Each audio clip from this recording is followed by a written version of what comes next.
নৃত্য কথায় আপনাদের সকলকে স্বাগত। এই সিরিজের প্রথম কথা শুরু করছি নৃত্যের দেবতা নটরাজকে নিয়ে। আজকের পর্বে থাকছে নটরাজের মহাজাগতিক রহস্য। তাহলে শুরু করা যাক।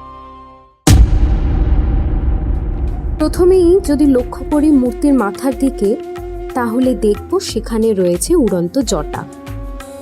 এই জটা শক্তি ও স্বাধীনতার প্রতীক, যা কোনো সীমার মধ্যেই আবদ্ধ নয়। আবার এই জটার মধ্যেই অবস্থান করেন দেবী গঙ্গা। পুরাণ অনুযায়ী গঙ্গার স্রোতকে ধারণ করার জন্য ভগবান শিব তাকে নিজের জটায় স্থান দিয়েছিলেন। এটি জ্ঞান ও পবিত্রতার প্রতীক।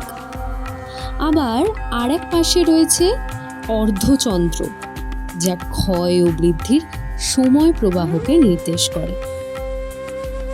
এবার যদি মূর্তির কপালের মাঝে লক্ষ্য করি, সেখানে দেখব রয়েছে তৃতীয় নয়ন, যা সমস্ত পার্থক্যের ঊর্ধ্বে গিয়ে সত্যকে উপলব্ধি করার প্রতীক হিসেবে জানা যায়।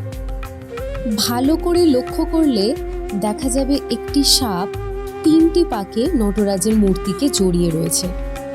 এটি তিনটি কালের নির্দেশ করে: অতীত, বর্তমান ও ভবিষ্যৎ। নটরাজ যে ভঙ্গিতে দাঁড়িয়ে থাকেন, সাধারণভাবে সেই ভঙ্গিকে বলা হয় আনন্দ তাণ্ডব। মূর্তিটি অধিষ্ঠান করছে পদ্মাসনে। এটি পবিত্রতা, ভারসাম্য, জ্ঞান ও মুক্তির প্রতীক।